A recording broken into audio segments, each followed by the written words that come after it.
방송 불가. 시청률 제로다. 영국 BBC가 52분 다큐멘터리를 폐기 처분했습니다. 영국 최대 방송국이 쓰레기 취급했죠. 유럽 전 언론이 조롱했습니다. 하지만 유튜브 업로드 일주일 만에 조회수 500만 돌파, 영국 항공 예약 300% 폭증, 독일, 프랑스, 이탈리아, 스페인까지 인천공항이 유럽인으로 완전 마비됐습니다. 가디언 타임스 일면 특집, 유럽연합 6개국 긴급 정상회의 소집 전 세계가 한국 어느 장소를 주목했죠. 세계를 뒤흔든 그 전율의 현장 지금 공개합니다. 이야기 시작하기 전에 좋아요와 구독을 눌러주세요. 저는 에드워드 그린입니다. BBC 다큐멘터리 제작자로 27년을 일했죠. 제가 만든 다큐멘터리는 총 38편. 그중 12편이 국제상을 받았어요. 제 렌즈는 거짓을 용납하지 않는다고 믿었습니다. 런던의 3월은 여전히 차가웠습니다. 사무실 창밖으로 보이는 템스강은 잿빛이었어요. 책상 위에는 두꺼운 자료 뭉치가 놓여 있었죠. 아시안 웰페어 시스템즈 더 일루전 오브 에피션시라는 제목이었습니다. 아시아 복지 시스템의 환상. 제가 6개월간 준비한 기획안이었어요. 손가락으로 자료를 넘기며 저는 작은 미소를 지었습니다. 숫자는 명확했죠.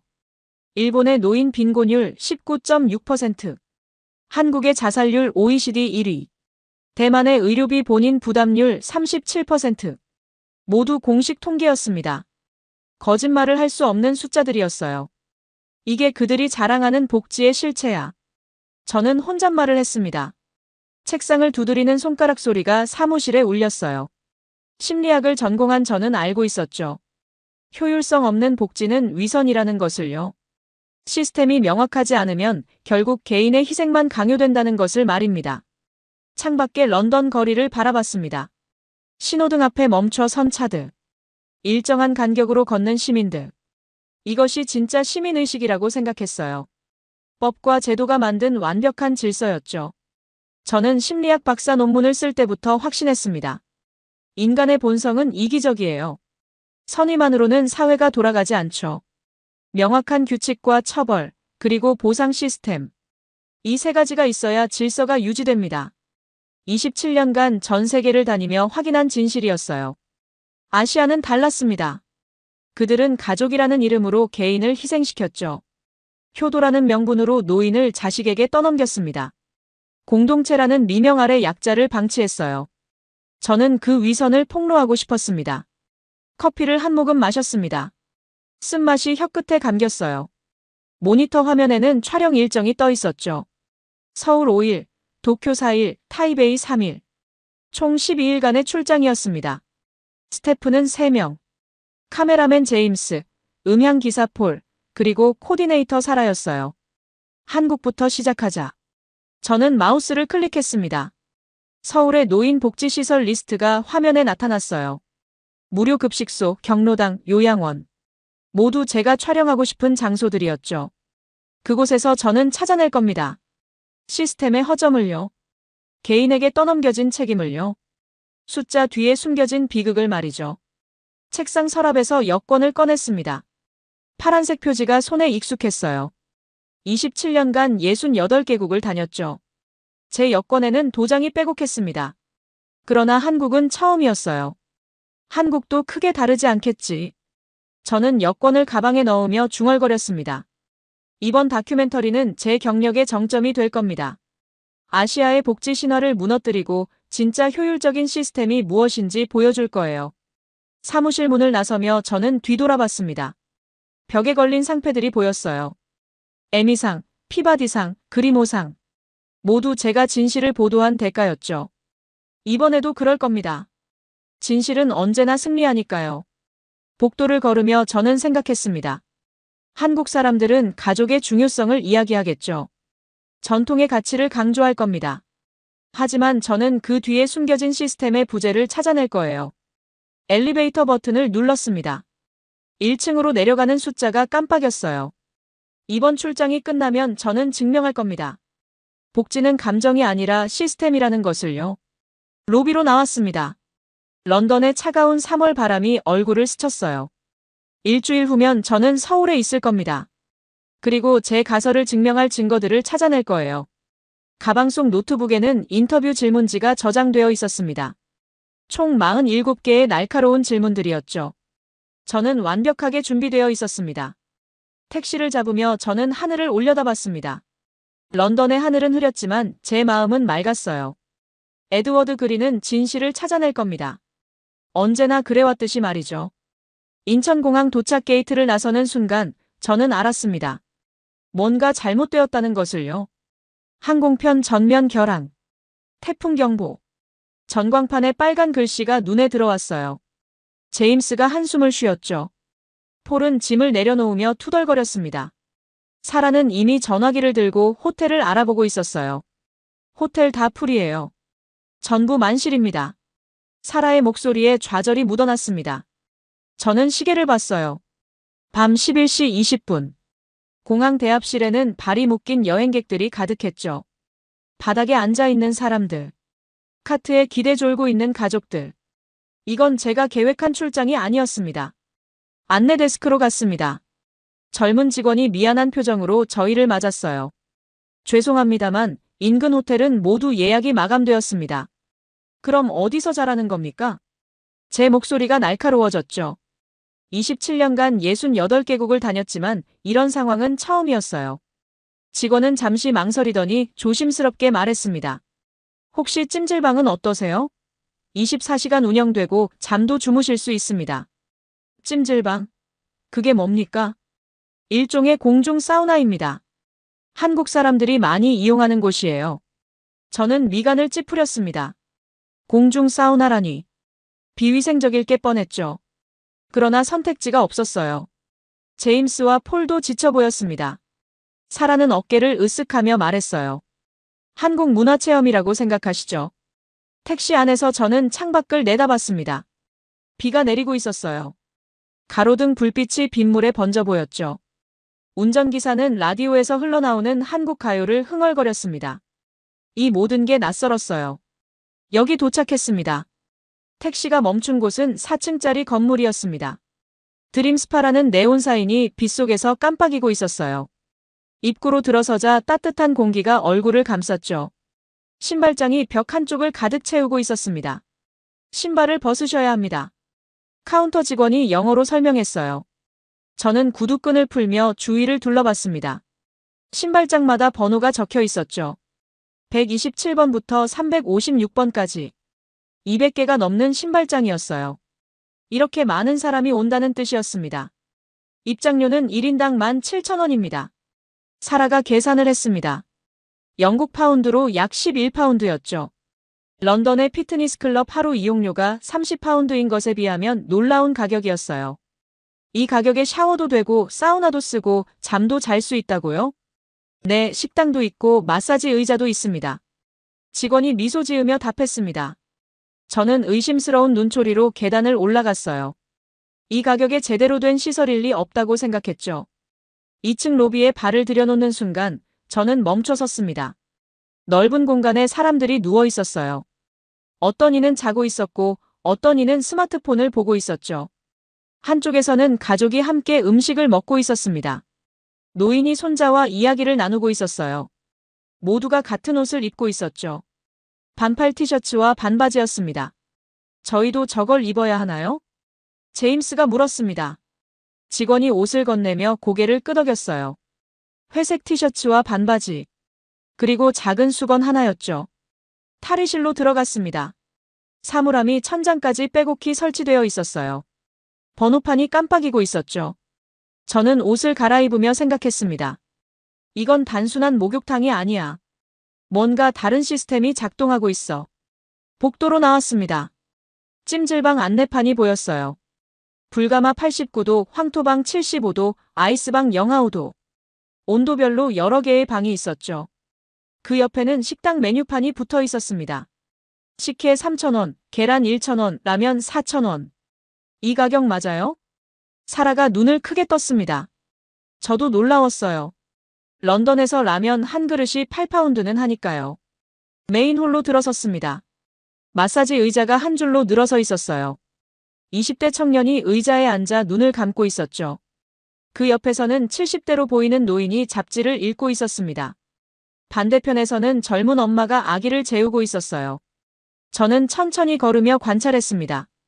아무도 저희를 쳐다보지 않았어요. 카메라를 든 외국인 넷이 들어왔는데도 말이죠.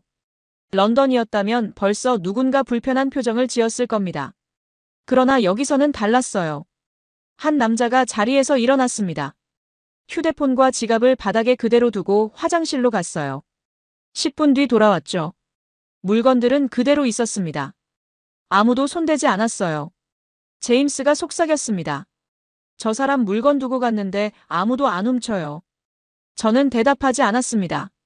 입술을 깨물고 주위를 살폈어요. 벽에 걸린 시계를 봤죠. 자정이 넘었습니다.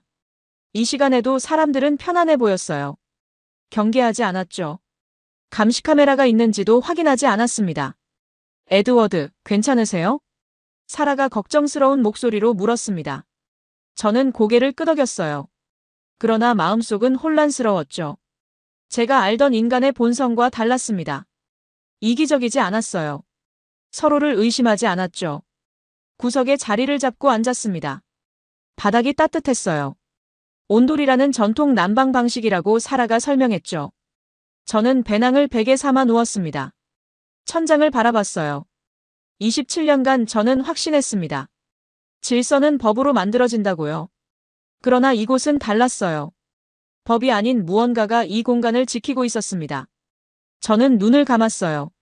멀리서 누군가의 코 고는 소리가 들렸죠. 이건 그냥 사우나가 아니야. 저는 혼잣말을 했습니다. 가슴이 두근거렸어요. 무언가 중요한 것을 목격하고 있다는 예감이 들었죠. 제가 찾으려던 것과는 전혀 다른 진실 말입니다. 아침 7시, 저는 눈을 떴습니다. 목이 뻐근했어요. 배낭을 베고 잔 탓이었죠. 주위를 둘러봤습니다. 사람들이 하나둘 일어나고 있었어요. 어제와 같은 사람들이었죠. 그러나 분위기는 달랐습니다. 모두 상쾌한 표정이었어요. 옆자리에 50대 남성이 기지개를 켰습니다. 그는 수건을 챙겨 사우나 쪽으로 걸어갔어요. 반대편에서는 20대 여성이 식당으로 향했죠. 각자의 루틴이 있었습니다. 자연스러웠어요. 제임스가 다가왔습니다. 에드워드, 저기 사람들 머리에 뭐 올려놨어요. 그가 가리킨 곳을 봤습니다. 3명의 여성이 앉아 있었어요. 머리에 하얀 수건을 양갈래로 말아 올린 모습이었죠. 마치 양의 뿔처럼 보였습니다. 양머리라고 해요.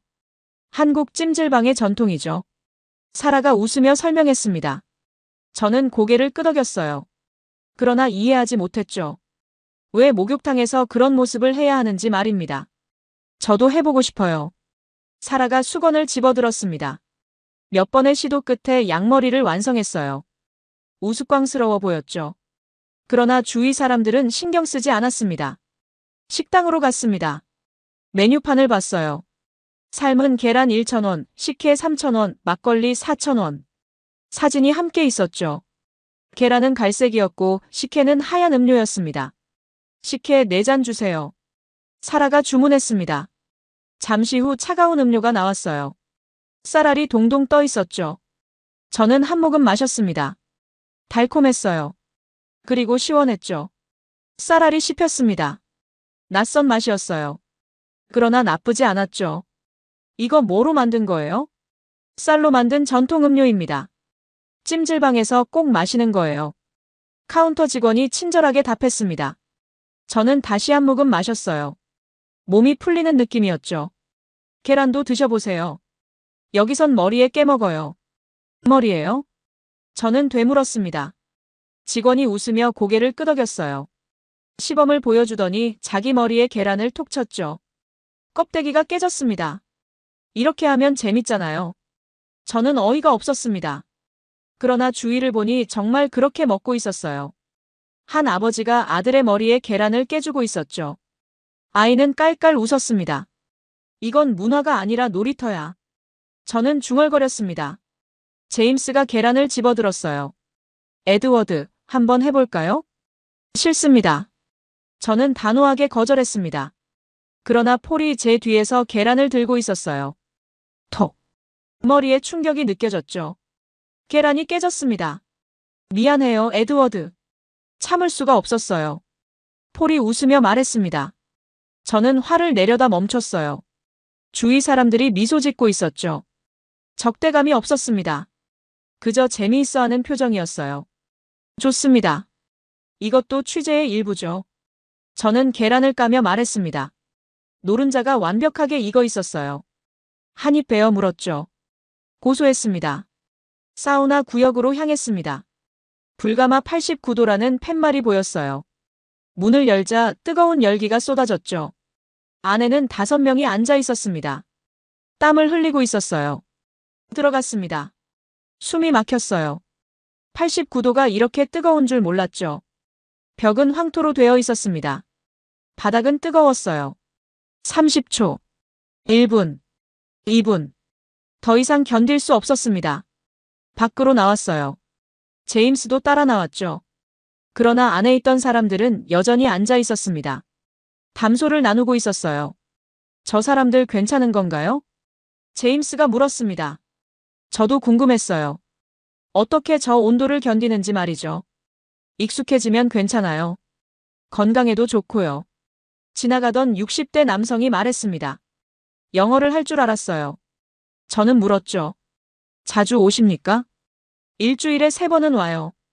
여기 오면 스트레스가 풀려요. 그는 미소 지으며 답했습니다.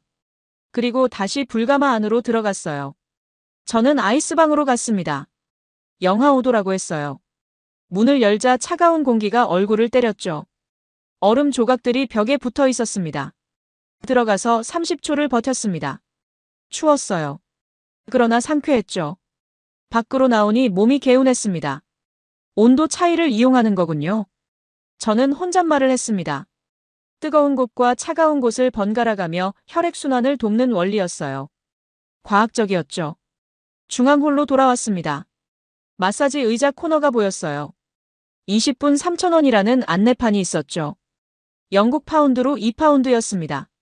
런던에서 마사지는 시간당 60파운드는 했어요. 동전을 넣었습니다. 의자가 작동하기 시작했어요. 등을 눌렀죠. 어깨를 주물렀습니다. 다리를 마사지했어요. 이게 3,000원이라고? 저는 놀라움을 감추지 못했습니다. 의자의 움직임은 정교했어요. 전문가가 하는 것처럼 느껴졌죠. 20분이 지났습니다. 의자가 멈췄어요. 저는 일어나며 주위를 둘러봤습니다. 모든 의자가 차 있었어요. 대학생, 직장인, 노인까지. 나이도 직업도 달랐죠. 그러나 모두 같은 표정이었습니다. 편안함이었어요. 벽시계를 봤습니다. 오전 9시 30분이었어요. 이미 이 시간 30분을 이곳에서 보냈죠. 그러나 지루하지 않았습니다. 오히려 궁금했어요. 이 시스템이 어떻게 작동하는지 말이죠. 한쪽 구석에 무인 음료 코너가 있었습니다. 정수기와 종이컵이 놓여 있었어요. 사람들이 자유롭게 물을 마시고 있었죠. 컵을 버리는 통도 있었습니다. 모두가 규칙을 지켰어요. 감시자는 없었죠. 에드워드, 이거 보세요. 사라가 손짓했습니다. 벽에 붙은 안내문이었어요. 타인의 물건을 소중히, 조용히 해주세요. 깨끗하게 사용해주세요. 3가지 문구였죠. 명령이 아니었습니다. 부탁이었어요. 그런데 모두가 지키고 있었습니다. 큰 소리로 떠드는 사람이 없었어요. 쓰레기를 아무데나 버리는 사람도 없었죠. 규칙이 아니라 양심으로 움직이고 있었습니다. 저는 노트를 꺼냈습니다. 펜을 들었어요. 적기 시작했죠. 찜질방. 단순한 목욕시설이 아니다. 공동체 문화의 축소판이다. 계층 구분 없음. 나이 차별 없음. 모두가 같은 옷을 입고 같은 공간에서 쉰다. 손이 멈추지 않았습니다. 27년간 쌓아온 제 이론이 흔들리고 있었어요. 법과 제도 없이도 질서가 유지되고 있었죠. 감시 없이도 신뢰가 작동하고 있었습니다. 이건 내가 찾던 게 아니야. 저는 중얼거렸습니다. 가슴이 두근거렸어요. 27년 만에 처음 느끼는 혼란이었죠. 그리고 두려움이었습니다. 제가 틀렸을지도 모른다는 두려운 말이에요. 다음 날 오전 9시, 저는 찜질방에서 아침을 맞았습니다. 1시간 전에 눈을 떴어요. 샤워를 하고 식당에서 아침을 먹었죠. 저는 구석자리에 앉아 사람들을 관찰하고 있었습니다. 노트에는 이미 6페이지가 채워져 있었어요. 밤새 적은 내용들이었죠. 제임스와 폴은 장비를 정리하고 있었습니다. 오늘 복지시설 촬영 일정이 잡혀 있었거든요. 사라는 통역사와 통화 중이었어요. 저는 혼자 생각에 잠겨 있었죠. 손님, 괜찮으세요? 누군가 말을 걸었습니다. 고개를 들었어요. 30대 초반으로 보이는 여성이 미소 짓고 있었죠. 이름표를 보니 김하늘이라고 적혀 있었습니다. 직원이었어요. 네, 괜찮습니다. 저는 영어로 답했습니다. 그녀도 영어로 대답했어요. 표정이 불편해 보이셔서요. 혹시 어디 아프세요? 아프진 않습니다. 그냥 생각이 많아서요. 저는 솔직하게 말했습니다. 김하늘이 고개를 끄덕이며 옆에 앉았어요. 손에는 따뜻한 식혜 2잔이 들려 있었죠. 하나 드세요. 서비스예요. 감사합니다만 왜 주시는 겁니까? 저는 의아했습니다. 손님에게 무료로 음료를 주는 건 사업적으로 손해였으니까요. 김하늘이 웃었습니다. 불편해 보이는 손님 보면 그냥 주고 싶어져요. 사람은 따뜻해지면 마음도 풀리더라고요. 저는 식혜를 받았습니다. 차가웠어요. 한 모금 마셨죠.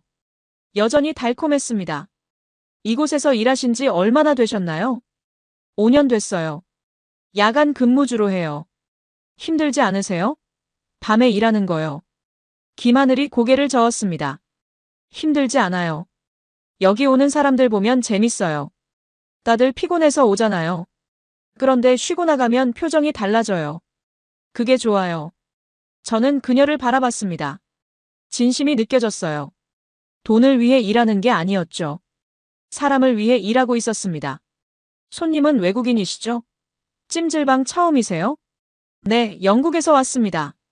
어제 항공편이 결항되어서 우연히 오게 됐어요. 그러셨구나. 어때요? 불편하진 않았어요? 저는 잠시 망설였습니다. 그리고 솔직하게 답했어요. 놀랐습니다. 이렇게 질서 있는 공간을 본 적이 없어서요. 김하늘이 고개를 갸웃했습니다. 질서요? 특별한 거 없는데요. 다들 그냥 편하게 쉬는 거예요. 바로 그겁니다. 규칙도 없고 감시자도 없는데 모두가 질서를 지키고 있어요. 어떻게 그게 가능하죠? 김하늘이 잠시 생각하더니 말했습니다. 글쎄요. 저희는 어릴 때부터 배웠어요. 남에게 피해 주지 말라고요. 내 물건처럼 공공 물건도 소중히 다루라고요. 규칙이라기보단 그냥 당연한 거예요.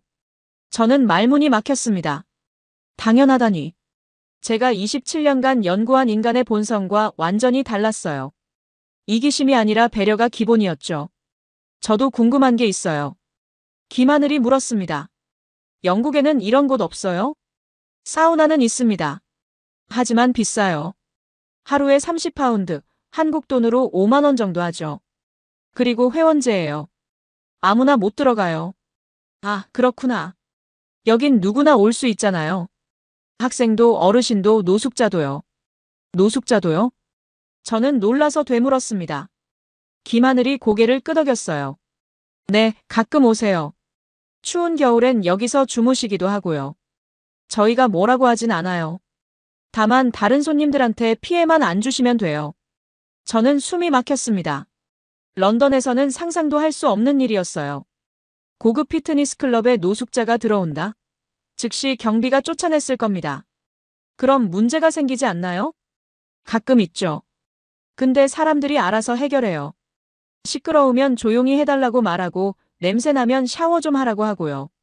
경찰 부르는 일은 거의 없어요. 저는 노트를 펼쳤습니다. 펜을 들었어요. 적었죠. 계층 구분 없음. 노숙자도 손님으로 대우. 문제는 대화로 해결. 경찰 불필요. 김하늘이 제 노트를 보며 물었습니다. 일기 쓰세요? 아니요, 저는 다큐멘터리 제작자입니다. 한국의 복지 시스템을 취재하러 왔어요. 우와, 멋지다. 그럼 찜질방도 촬영하세요? 저는 고개를 끄덕였습니다. 그러나 마음속으로는 혼란스러웠어요.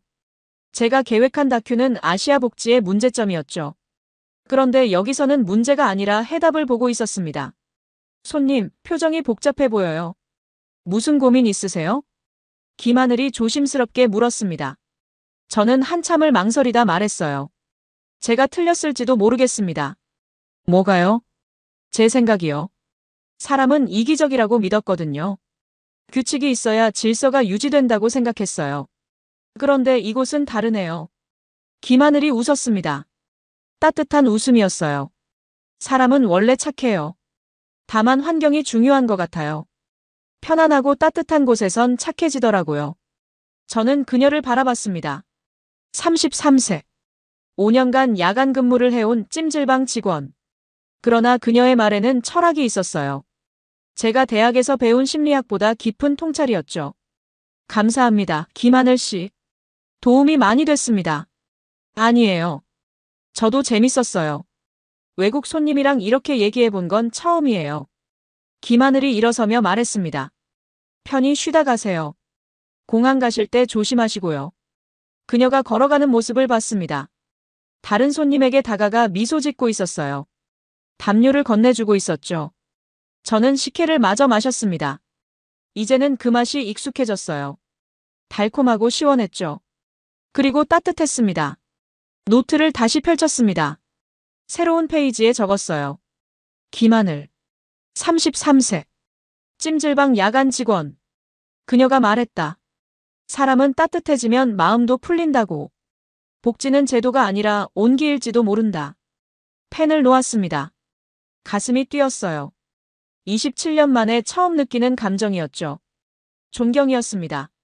학위도 없고 지위도 없는 한 사람에 대한 존경 말이에요. 창밖을 봤습니다. 비가 완전히 그쳤어요. 햇살이 들어오고 있었죠. 오늘은 원래 복지시설을 촬영하기로 되어 있었습니다. 경로당, 요양원, 무료급식소. 제가 준비한 리스트였어요. 그러나 저는 확신했습니다. 진짜 이야기는 여기 있다고요. 자리에서 일어났습니다. 제임스와 폴에게 다가갔어요. 사라도 불렀죠. 세 사람이 모였습니다. 계획을 바꿉니다. 저는 단호하게 말했습니다. 제임스가 눈을 크게 떴어요. 바꾼다고요? 오늘 일정이 다 잡혀 있잖아요. 알아요. 그러나 우리가 찾던 건 복지시설이 아니었어요.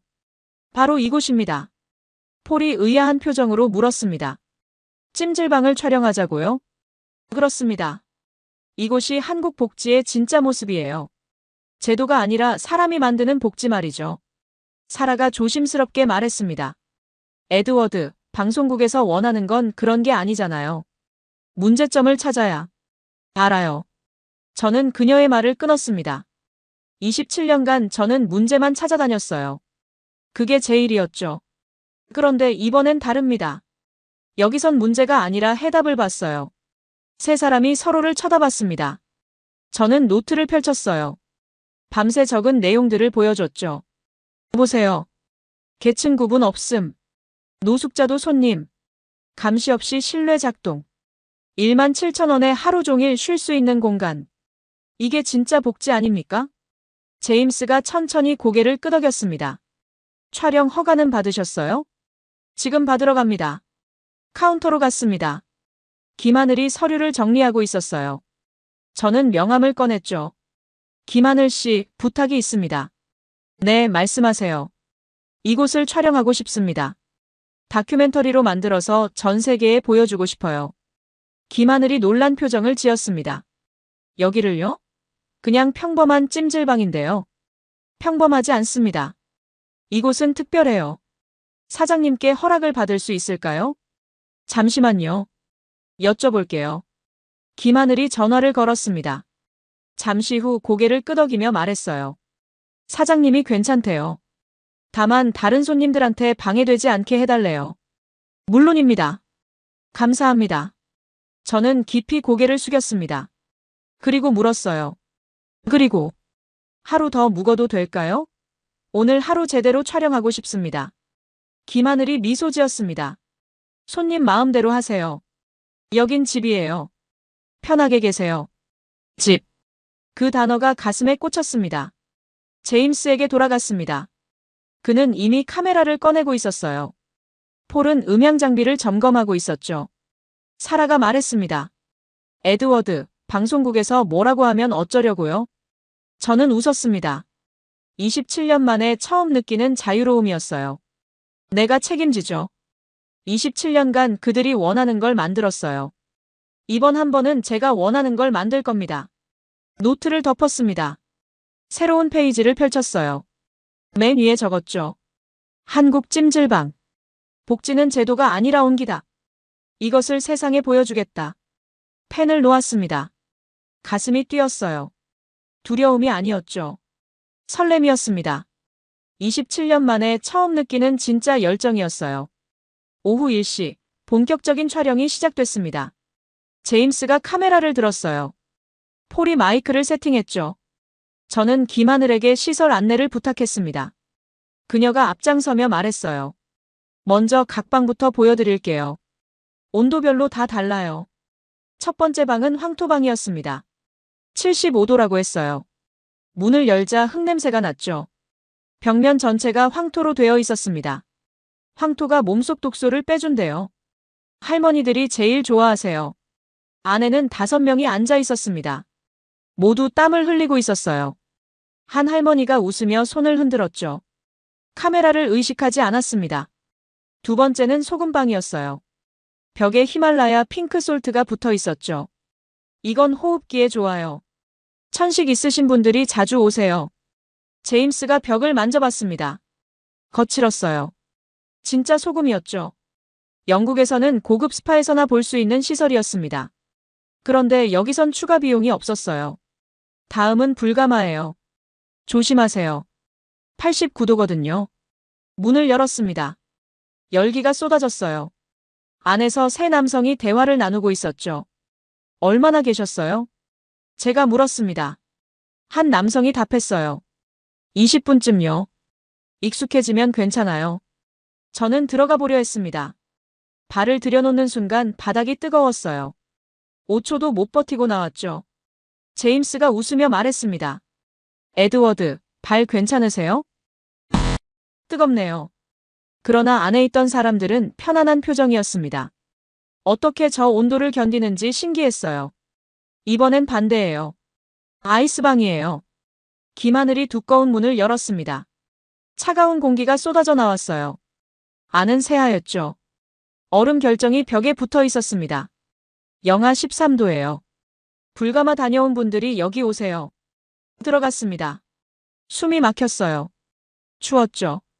그러나 상쾌했습니다. 한 젊은 여성이 앉아 있었어요.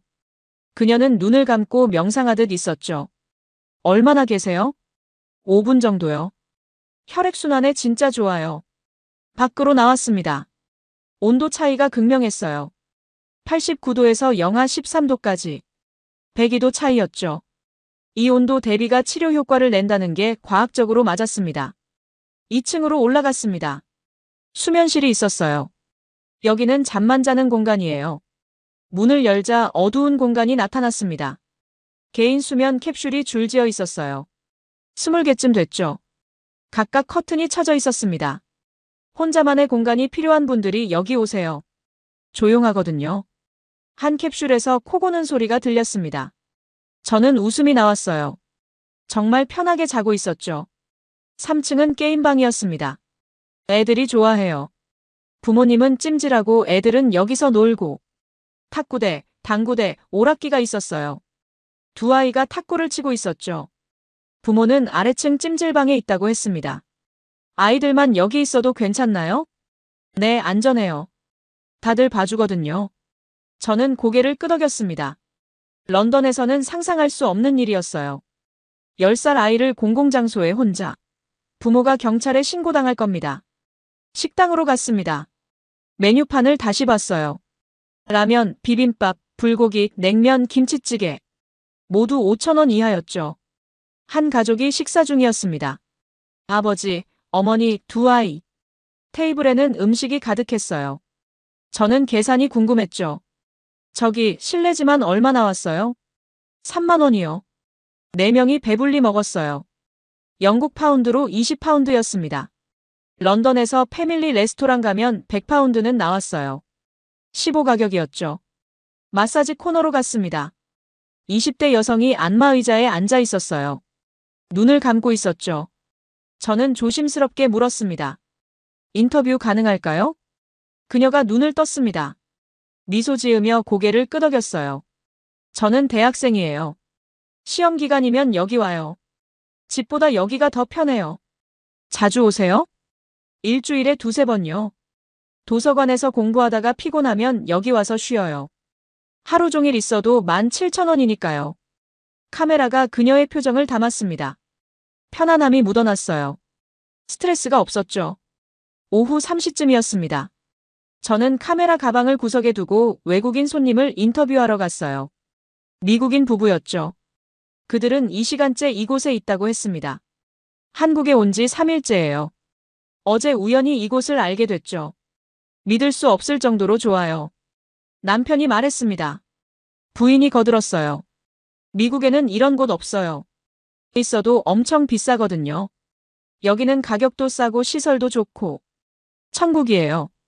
가장 놀란 점은 뭔가요? 사람들이요. 모두가 편안해 보여요. 부자나 가난한 사람이나 똑같이 쉬어요. 미국에선 계층이 확실히 나뉘거든요. 인터뷰를 마치고 돌아왔습니다. 가방이 그대로 있었어요. 정확히 제가 둔 자리에 말이죠. 지퍼를 열었습니다. 카메라 렌즈, 배터리, 메모리 카드. 모두 그대로였어요. 총 800만 원어치였습니다. 20분간 아무도 지키지 않았는데 말이죠. 저는 주위를 둘러봤습니다. CCTV가 보였어요. 그러나 사각지대가 많았죠. 제가 가방을 둔 곳도 카메라에 잡히지 않는 위치였습니다. 오후 4시 결정적인 장면을 목격했습니다. 한 남성이 화장실에서 나왔어요. 50대로 보였죠. 그는 바닥을 살피더니 무언가를 주었습니다. 지갑이었어요. 저는 제임스에게 신호했습니다. 조용히 촬영을 시작했죠. 남성은 지갑을 열어봤습니다. 주인을 확인하려는 듯 했어요. 그리고 카운터로 걸어갔죠. 여기 지갑 떨어져 있었어요. 감사합니다. 찾으시는 분 계시면 연락드릴게요. 김하늘이 지갑을 받으며 말했습니다. 남성은 그냥 돌아갔어요.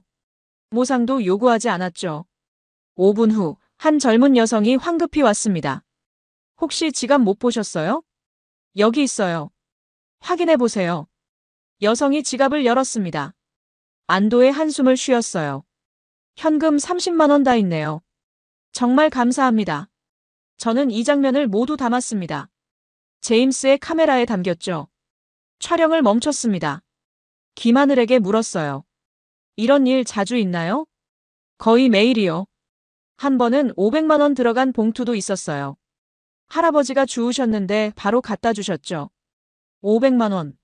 저는 숨이 막혔습니다. 훔쳐가는 사람은요? 5년 동안 한두 번? 거의 없어요. 저는 노트를 꺼냈습니다. 적었어요. 찜질방은 단순한 목욕시설이 아니다.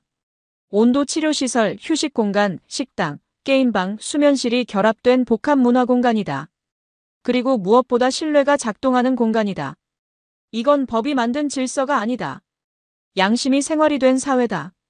오후 6시, 저는 메인홀 중앙에 섰습니다.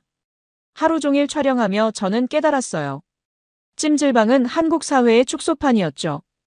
계층 없음, 나이 차별 없음, 서로에 대한 신뢰, 그리고 저렴한 가격으로 누구나 누릴 수 있는 평등함이었습니다. 이게 진짜 복지구나. 저는 중얼거렸습니다. 27년 만에 깨달았죠. 복지는 제도가 아니라 문화라는 것을요. 밤 11시 촬영을 마쳤습니다. 제임스가 카메라를 정리했어요. 폴이 마이크를 가방에 넣었죠. 저는 노트북을 펼쳐 오늘 촬영 분량을 확인했습니다. 총 4시간 32분이었어요. 충분한 양이었죠. 에드워드, 오늘 정말 좋은 장면 많이 담았어요. 제임스가 말했습니다. 저도 동의했어요. 불가마와 아이스방의 온도 차이. 지갑을 돌려주는 시민. 미국인 부부의 인터뷰. 모두 완벽했죠. 내일 아침 비행기니까 일찍 자야겠어요. 사라가 말했습니다. 저는 고개를 끄덕였어요. 그러나 잠이 오지 않았습니다. 너무 많은 생각이 머릿속을 채우고 있었죠. 메인홀로 나갔습니다. 밤 11시가 넘었는데도 사람들이 있었어요. 20명쯤 됐죠. 어떤 이는 자고 있었고 어떤 이는 휴대폰을 보고 있었습니다. 한쪽 구석에 자리를 잡았습니다. 바닥이 따뜻했어요. 베개를 베고 누웠죠. 천장을 바라봤습니다. 27년간 저는 확신했어요. 복지는 시스템이라고요. 그러나 이곳에서 본 건 시스템이 아니었습니다. 사람이었어요. 서로를 배려하는 마음이었죠. 신뢰였습니다. 눈을 감았습니다. 잠이 왔어요. 새벽 2시 40분, 비명소리에 잠에서 깼습니다. 애가 숨을 안 쉬어요. 여성의 목소리였어요. 공포에 질려 있었죠. 저는 벌떡 일어났습니다. 홀 반대편에서 소란이 일고 있었어요. 한 여성이 5살쯤 되어 보이는 아이를 안고 있었습니다. 아이의 얼굴이 창백했어요. 눈을 감고 있었죠. 움직이지 않았습니다. 순간 사람들이 움직였습니다. 한 남성이 달려왔어요. 40대로 보였죠. 그는 아이를 바닥에 조심스럽게 눕혔습니다. 제가 의사입니다. 119 먼저 부르세요. 다른 남성이 즉시 전화기를 꺼냈습니다. 신고했어요. 침착했죠. 네, 드림스파 찜질방입니다. 5살 남자아이 의식 없음. 네, 빨리 와주세요. 의사가 아이의 맥박을 확인했습니다. 호흡을 점검했어요. 심정지는 아닙니다. 열성 경련 같은데. 물수건 필요해요. 한 여성이 달려갔습니다. 20초 만에 차가운 물수건을 가져왔어요. 의사가 아이의 이마에 얹었죠. 저는 멍하니 서 있었습니다. 제임스를 봤어요. 그도 놀란 표정이었죠. 그러나 그는 본능적으로 카메라를 들었습니다.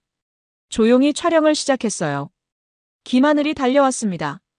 손에 응급키트를 들고 있었어요. 자동심장 충격기는 2층에 있어요. 한 젊은 남성이 계단을 뛰어 올라갔습니다. 30초 만에 자동심장 충격기를 들고 내려왔어요. 숨이 가빴죠. 의사가 심장 충격기를 확인했습니다. 아직 필요 없어요. 맥박은 있습니다. 체온을 낮춰야 해요. 또 다른 여성이 얼음 주머니를 가져왔습니다. 어디서 구했는지 몰랐어요. 의사가 아이의 목과 겨드랑이에 얹었죠. 엄마는 울고 있었습니다. 한 할머니가 그녀의 어깨를 감싸 안았어요. 괜찮아요.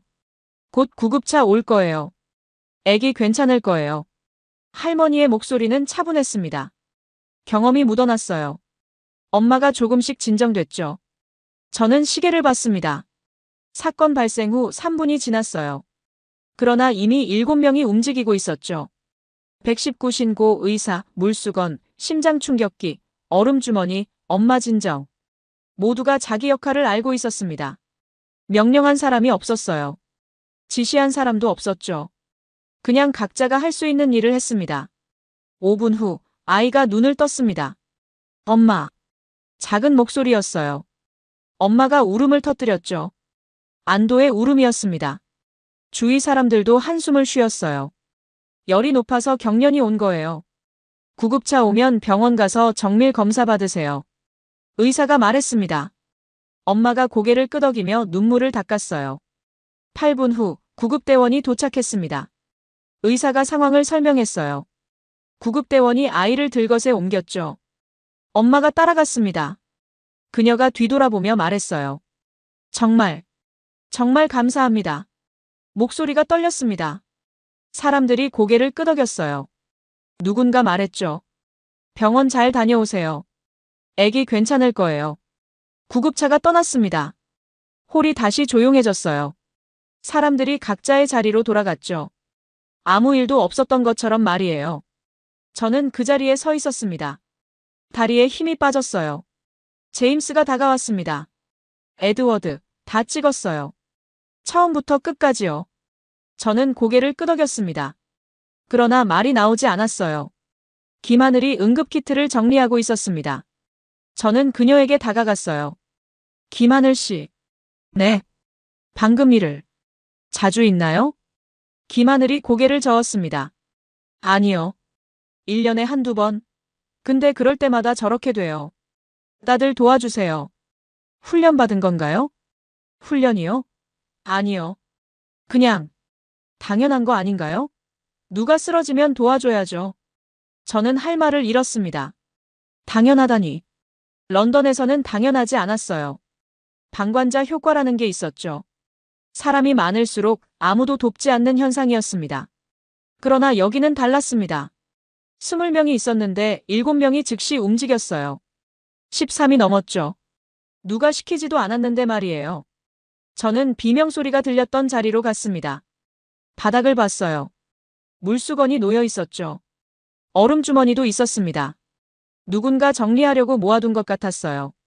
한 남성이 다가와 그것들을 집어들었습니다. 세탁실로 가더니 물수건을 빨았어요. 얼음 주머니는 냉동고에 넣었죠. 원래 자리에 돌려놓는 거였습니다. 당신은 관계자입니까? 제가 물었습니다. 그가 고개를 저었어요. 아니요. 손님이에요. 그냥 정리하는 거예요.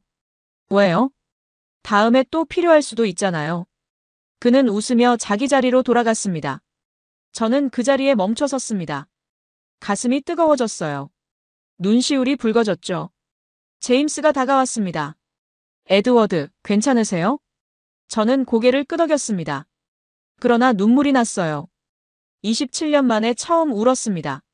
취재 중에 운 건 처음이었어요. 이게 사람이구나. 저는 중얼거렸습니다. 제도가 아니었어요. 시스템도 아니었죠. 법도 아니었습니다. 그냥 사람이었어요. 서로를 돌보는 마음이었죠. 노트를 꺼냈습니다. 펜을 들었어요. 손이 떨렸습니다. 적었죠. 새벽 2시 40분. 아이가 쓰러졌다. 20명 중 7명이 움직였다. 의사, 신고자, 물수건, 심장 충격기, 얼음 주머니, 엄마 위로. 8분 만에 모든 게 해결됐다. 누가 지시하지 않았다. 훈련받지 않았다. 그냥 했다. 이것이 한국이다. 위기에서 품격이 드러나는 나라다. 펜을 놓았습니다. 노트를 덮었어요. 새벽 3시, 홀은 다시 고요했습니다. 사람들이 잠들어 있었어요. 코 고는 소리가 들렸죠. 평화로웠습니다. 30분 전 그 긴박했던 순간이 거짓말 같았어요. 저는 자리에 누웠습니다. 천장을 바라봤어요. 마음이 편안했죠. 27년간 세계를 다니며 느껴보지 못한 안정감이었습니다. 여기는 안전해. 저는 혼잣말을 했습니다. 경찰이 없어도 안전했어요. 감시 카메라가 많지 않아도 안전했죠. 사람들이 서로를 지키고 있었으니까요. 눈을 감았습니다. 이번엔 깊은 잠에 빠졌어요. 27년 만에 가장 편안한 잠이었습니다. 3일 후 런던 히드로 공항에 도착했습니다. 비행 시간은 11시간이었어요. 그러나 저는 한숨도 자지 못했죠. 머릿속이 복잡했습니다. 찜질방에서 본 장면들이 계속 떠올랐어요. 지갑을 돌려주는 남성. 아이를 살린 시민들. 김하늘의 미소가 눈앞에 아른거렸습니다. 택시를 타고 집으로 갔습니다. 런던은 여전히 차가웠어요. 10월의 하늘은 잿빛이었죠. 거리는 질서정연했습니다. 그러나 이상하게도 차갑게 느껴졌어요. 집에 도착했습니다. 짐을 풀지도 않고 노트북을 켰어요. 제임스가 보내준 영상 파일을 열었죠. 총 4시간 32분의 촬영 분량이었습니다. 편집을 시작했습니다. 밤을 새웠어요. 커피를 6잔 마셨죠. 손이 멈추지 않았습니다. 영상을 자르고 붙이고 자막을 넣었어요. 새벽 5시 1차 편집본이 완성됐습니다. 52분짜리였어요. 제목을 정했죠. 코리안 베스하우스 인류가 잃어버린 온기. 영상을 다시 봤습니다. 눈물이 났어요. 27년간 다큐멘터리를 만들었지만 이렇게 울어본 적이 없었죠. 제 작품에 감동한 건 처음이었습니다. 오전 10시 방송국으로 갔습니다. 리처드 스콧 국장의 사무실 문을 두드렸어요. 그는 60세였죠. 회색 양복을 입고 있었습니다. 냉정한 표정이었어요. 에드워드, 어서 와요. 한국 촬영 잘했어요? 네, 국장님. 놀라운 영상을 담았습니다. 저는 노트북을 펼쳤습니다. 영상을 재생했어요. 리처드가 화면을 봤죠. 찜질방 입구가 나왔습니다. 양머리를 한 사람들. 식혜를 마시는 장면. 불가마와 아이스방. 지갑을 돌려주는 시민. 그리고 새벽의 응급 상황까지요. 20분쯤 지났을 때 리처드가 영상을 멈췄습니다. 에드워드. 그의 목소리가 차가웠어요. 이게 뭡니까? 한국의 찜질방입니다. 복지의 본질을 담은 목욕탕이잖아요. 리처드가 말을 끊었습니다. 우리가 보내드린 건 복지시설 취재였어요. 경로당, 요양원, 무료 급식소 말이에요. 그런데 당신은 목욕탕을 찍어왔어요? 국장님, 이건 단순한 목욕탕이 아닙니다. 여기에 한국 사회의 본질이. 에드워드. 리처드가 손을 들어 제 말을 막았습니다. 솔직히 말할게요. 이건 방송 못합니다. 왜요? 시청률이 안 나와요. 사람들이 목욕탕 이야기를 누가 봅니까? 계란 먹는 장면? 양머리 쓴 사람들? 이게 다큐멘터리예요? 저는 참았습니다. 숨을 깊이 들이쉬었어요. 국장님, 영상을 끝까지 보시면. 봤어요. 지갑 돌려주는 거, 아이 살리는 거. 감동적이죠.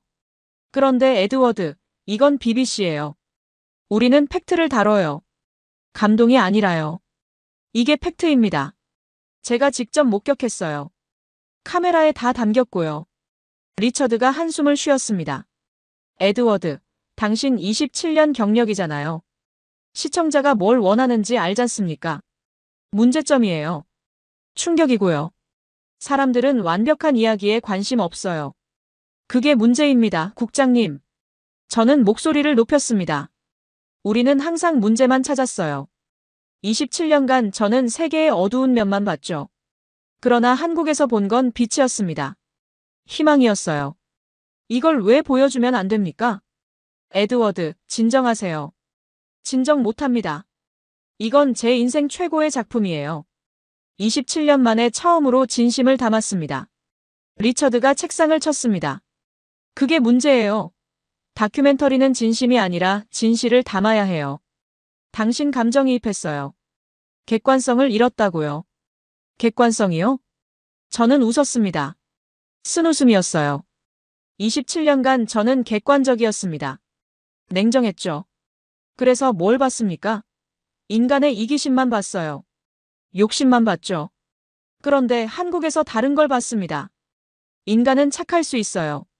서로를 돌볼 수 있죠. 에드워드. 리처드의 목소리가 낮아졌습니다. 최종 결정이에요. 이 영상은 방송 안 됩니다. 대신 다시 가세요. 제대로 된 소재를 찾아오세요. 거절합니다. 뭐라고요? 저는 이 영상을 방송할 겁니다. 국장님 허락 없이도요. 리처드의 얼굴이 굳었습니다. 에드워드, 정신 차려요. 당신이 프리랜서도 아니고 BBC 소속이잖아요. 내 허락 없이 방송? 불가능해요. 제 유튜브 채널이 있습니다. 저는 차분하게 말했습니다. 거기 올릴 겁니다. 그리고 모든 언론에 이 이야기를 할 거예요. BBC가 왜 이 영상을 막았는지도요. 에드워드, 협박입니까? 아닙니다. 선택이에요. 27년간 저는 방송국이 원하는 걸 만들었어요. 이제는 제가 원하는 걸 만들 겁니다. 사무실을 나왔습니다. 문을 닫았어요. 손이 떨렸죠. 그러나 후회는 없었습니다. 복도를 걸었습니다. 동료들이 쳐다봤어요.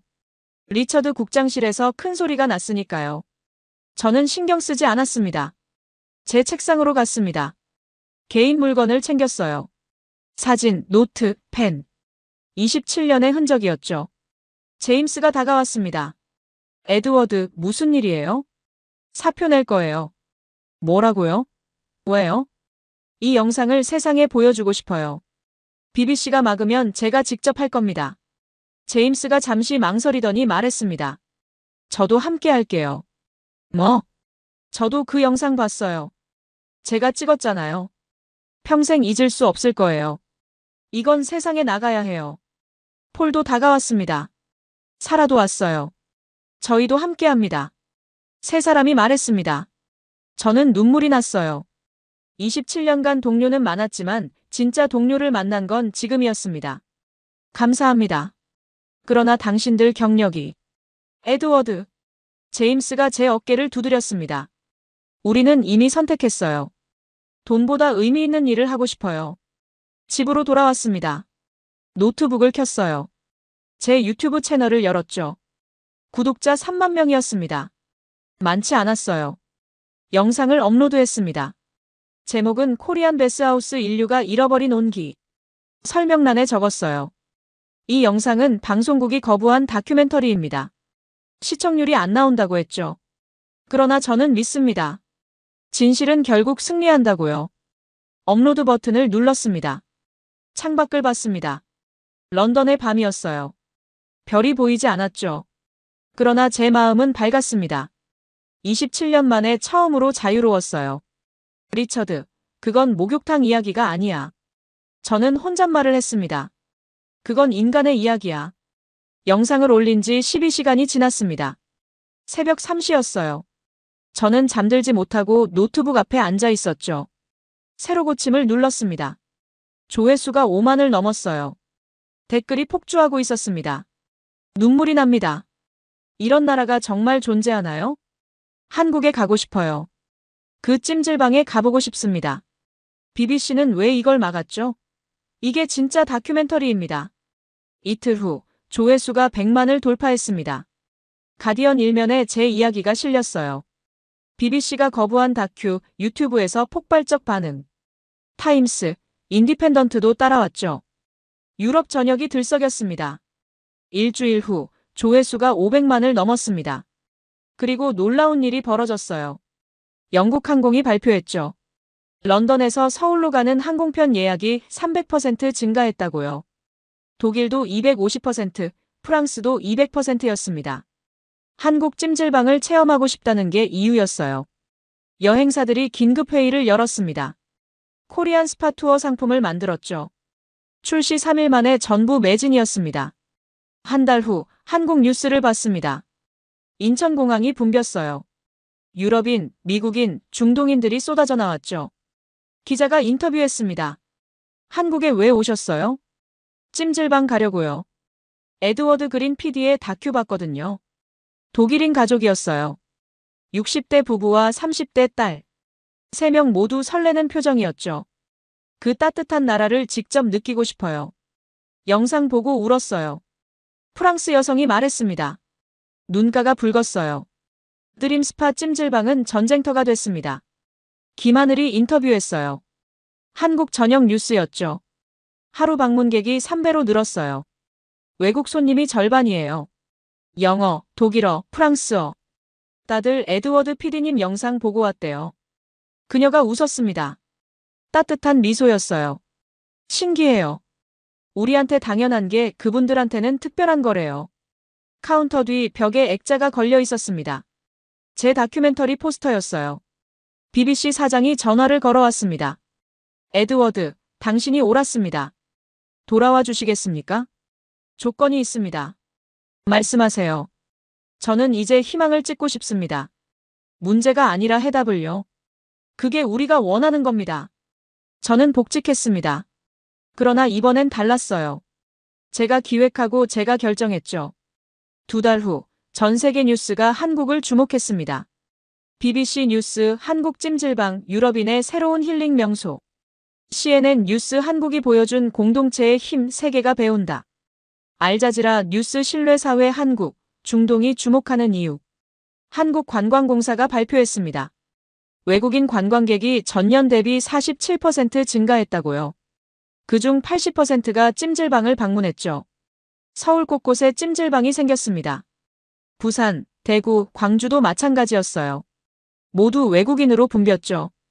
한 영국 대학이 연구를 시작했습니다. 한국형 공동체 복지 모델. 사회학과 교수 5명이 참여했어요. 저도 자문위원으로 참여했죠. 에드워드, 당신이 세상을 바꿨어요. 교수가 말했습니다. 저는 고개를 저었어요. 아닙니다. 한국이 바꾼 겁니다. 저는 그냥 보여줬을 뿐이에요. 2달 후에 어느 겨울밤이었습니다. 저는 런던 집에서 노트북을 켰어요. 한국 뉴스를 찾았죠. 드림 스파 찜질방 특집 방송이었습니다. 카메라가 메인 홀을 비췄어요. 100명이 넘는 사람들이 있었죠. 한국인, 유럽인, 미국인, 아시아인. 피부색도 언어도 달랐습니다. 그러나 모두 같은 찜질복을 입고 있었어요. 모두 편안한 표정이었죠. 한 독일 노인이 한국 할아버지와 나란히 누워 있었습니다. 언어는 통하지 않았어요. 그러나 미소를 주고받았죠.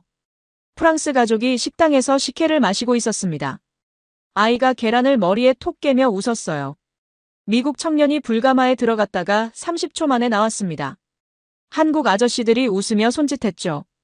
천천히 익숙해져라고 말하는 것 같았어요. 카메라가 김하늘을 잡았습니다. 요즘 어때요? 바쁘시죠? 기자가 물었습니다. 김하늘이 웃었어요. 바빠요. 근데 좋아요. 전 세계 사람들이 여기서 쉬어가는 거 보면 뿌듯해요. 에드워드 PD님한테 하고 싶은 말 있으세요? 김하늘이 카메라를 봤습니다. 저를 보는 것 같았어요. 고마워요, 에드워드 PD님. 우리의 당연함을 특별하게 봐줘서요. 그리고 그녀가 잠시 멈췄습니다. 눈가가 붉어졌어요. 이제 세상이 좀 따뜻해지겠네요. 여기 오는 분들이 자기 나라 돌아가서도 이 온기를 기억했으면 좋겠어요. 저는 화면을 보며 울었습니다. 55년 인생에서 가장 행복한 눈물이었어요. 노트를 펼쳤습니다. 마지막 페이지에 적었죠. 내가 만든 영상이 세상을 움직였다. 27년간 나는 문제를 찾았다. 그러나 한국에서 해답을 봤다. 복지는 제도가 아니라 온기다. 신뢰는 법이 아니라 문화다. 그리고 희망은 나누는 것이다. 김하늘, 당신 말이 맞았습니다. 사람은 따뜻해지면 마음도 풀립니다. 세상이 따뜻해지고 있습니다. 창밖을 봤습니다. 런던에 눈이 내리고 있었어요. 하얗고 아름다웠죠. 휴대폰이 울렸습니다. 메시지였어요. 김하늘이었죠. 에드워드 PD님, 한국에 또 오세요. 여긴 언제나 따뜻해요. 저는 답장을 보냈습니다. 고맙습니다, 김하늘 씨. 당신이 세상을 따뜻하게 했어요. 노트북을 덮었습니다. 미소가 지어졌어요. 27년간 저는 세상의 어둠을 찍었습니다. 이제는 빛을 찍을 겁니다. 한국이 보여준 것처럼 말이죠. 에드워드 그린 55세. 인생의 후반전이 시작됐습니다. 그리고 이번엔 희망을 담을 겁니다. 오늘의 이야기도 끝까지 영상 시청해주셔서 너무 감사합니다. 오늘 이 영상이 여러분께 깊은 울림을 전했기를 바랍니다. 우리가 알지 못했던 한국의 위대한 운명에 대해 함께 이야기 나누고 싶습니다. 이 영상이 전하는 메시지에 공감하셨다면 소중한 응원과 함께 여러분의 생각을 댓글로 남겨주세요. 구독과 좋아요는 다음 영상 제작에 큰 도움이 됩니다. 감사합니다.